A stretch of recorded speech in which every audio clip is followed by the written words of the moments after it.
অবস্থা দেখেন যে এখন যুক্তরাষ্ট্রকে জবাব দিতে যেয়ে ইরানকে আবার মধ্যপ্রাচ্যের নানা দেশের সাথে যুদ্ধে জড়ায় পড়তে হচ্ছে একভাবে।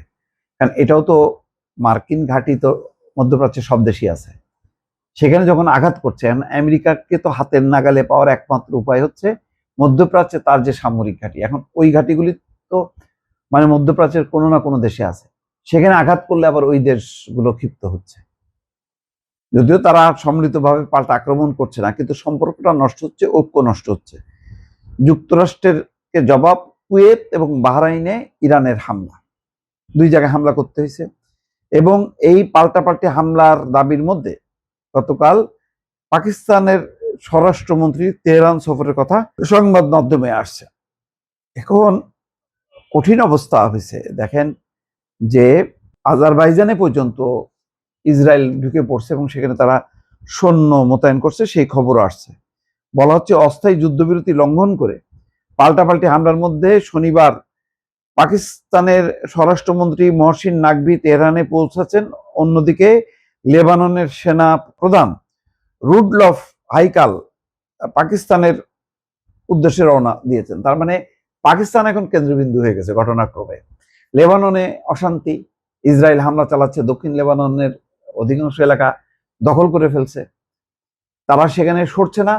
যুদ্ধবিরতির মধ্যে সেখান থেকে তারা হামলা চালাচ্ছে, হিজবুল্লাহ বলতেছে তাহলে আর এই যুদ্ধবিরতি মেনে লাভকে, তারাও হামলা চালাচ্ছে। এই একটা কঠিন অবস্থার মধ্যে তো ফলে এখানে বলা হচ্ছে যে ইরানের সংবাদ মাধ্যম বলছে যে নাকভি এমন এক সময়, অর্থাৎ মহসিন নাকভি পাকিস্তানের স্বরাষ্ট্রমন্ত্রী, গতকাল এমন এক সময় নাকভি তেহরান সফরে সামনে এলো যখন তিনি শুক্রবার কিরগিজস্তানে অনুষ্ঠিত সাংহাই কোঅপারেশন অর্গানাইজেশনের স্বরাষ্ট্রমন্ত্রীদের বৈঠকের ফাঁকে তার ইরানি প্রতিপক্ষ ইস্কান্দার মোমিনির সঙ্গে 2 দফা বৈঠক করেন।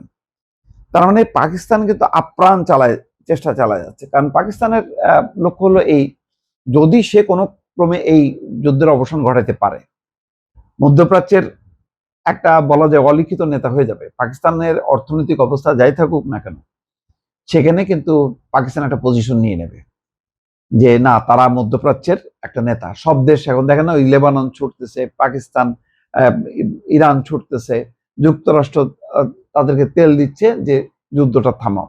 তো যাক, পাকিস্তান তার সাফল্যতার জন্য, কূটনৈতিক সফলতার জন্য বা ওই অঞ্চলের মোড়ল হিসাবে নিজেকে প্রতিষ্ঠিত করতে পারবে। কিন্তু কথা হলো যে এই যে নতুন করে যে পাল্টাপাল্টি হামলার মধ্য দিয়ে সমঝোতা চুক্তি কবে হবে, তার কিন্তু কোনো লক্ষণ দেখা যাচ্ছে না।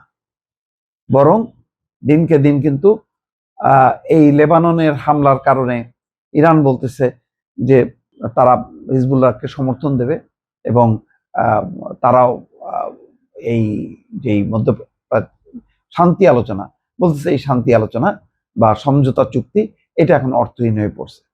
সব মিলায় একটা খুবই হতাশজনক পরিস্থিতি। যদিও যুদ্ধের তীব্রতা নাই, কিন্তু এই যে পাল্টাপাল্টি খোঁচাখুচি করতে করতে কখন আরো বড় ধরনের একটা বিপদ হয়, সেটার জন্য এখন অপেক্ষা করতে হচ্ছে।